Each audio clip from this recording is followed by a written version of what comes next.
the Daytona SP3 should have been the successor to the LaFerrari. I honestly didn't think that way before. I thought it was a unique looking car, and it had the Ferrari V12 and all that, and it was really expensive. It was kind of in hypercar territory when you think about it. But I didn't really think much of it. But ever since the F80 came out with the V6 engine, now I'm starting to feel like this is actually the true successor to the LaFerrari. And honestly, there are a lot of arguments I can make to say that this should be the true successor to LaFerrari, because this car is actually made on the LaFerrari chassis. So it's sharing the LaFerrari chassis, and it has a slightly bigger engine than the LaFerrari. And this engine puts out 840 horsepower. I think it's 830 or 840. Anyway, so 830 from a naturally aspirated V12 engine. So in a lot of ways, it's better than the LaFerrari because there's no, you don't have to deal with the risks of the hybrid system failing or the battery issues. This is something you don't even have to think about. You can just use and drive all the time. And the design, honestly, looks really good. I mean, it looks really unique. And sure, it's missing a bit of the aero stuff that a hypercar should have. But still, honestly, if it had a spoiler, that would have fixed everything. This car actually looks good. It looks like it has a distinctive design. As opposed to the F80, well, from the front at least, it's not that wow looking. I honestly think this looks much better than the F80. Sure, the F80 looks like a really big race car, but this looks special. And hypercars are supposed to look special.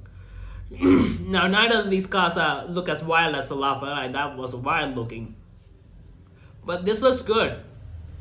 And it has a V6, V12 engine, naturally aspirated. It has 830 horsepower. And honestly, it has the price of a hypercar too. It started when it came out at 2 point something million, and now the values have really increased. And it has a limited production number too. I think the production number is even smaller than the LaFerrari.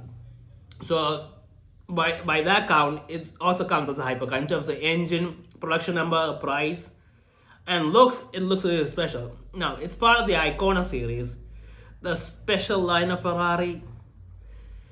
But I honestly think this is the true successor to the LaFerrari because of what the F80 is. And if the rumors are right and Ferrari is working on a newer V12 engine, that can deal with the emissions and all that for a future car, well, I guess that then the F80 will honestly become irrelevant. It can have all the tech, all the features, all the design and all, but if the core of the car, whichever one wants in the Ferrari, the engine, it's a V6 and the next generation is going to have a V12, yeah, this car isn't going to age that well. And because of that, I think people are going to consider the Daytona SP3 as the obvious successor. I mean, the car honestly looks good. I'm not a fan of the modern Ferrari design language, the SF90 type of design language. But this one, it looks special. It looks, I don't know, kind of like an old school race car. Now, apparently this car was based on some old school car design, I think. But honestly, it works. It looks modern enough, and the back is really interesting. The way that it has so many lines, it has a distinctive rear. It's kind of nice to look at. I mean, and it's distinctive, everyone can see it. The proportions look great. And it has a overall unique design, and I really love it. And I think this car is obviously gonna be should be the true successor to the LaFerrari. Even though it is missing some of the things, and it doesn't have the intense power of the F80.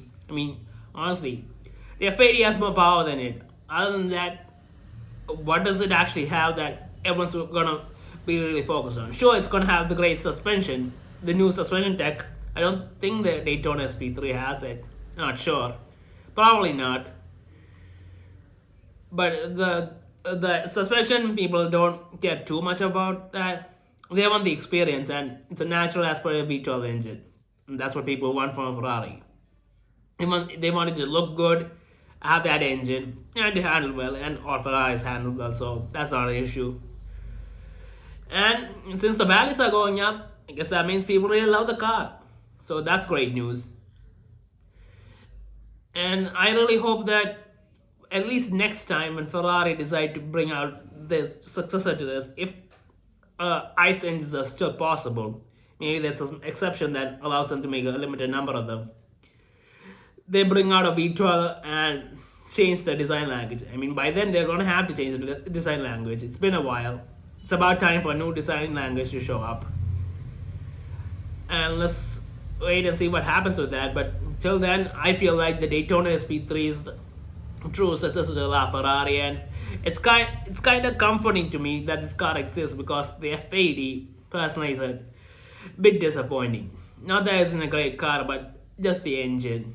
And the front's a bit too tame. And yeah, because it's disappointing because after what we saw with the LaFerrari, we were expecting so much. And that car just doesn't feel like it delivers to me. But the Daytona SP3, even though it is different looking than the LaFerrari, but it looks great too. I mean, you like it when you see it. And sure, it could have had a bit more aero, but it's okay, considering everything that it has. So yeah, that's why I think of the Daytona SP3. It should have been the true successor to the LaFerrari.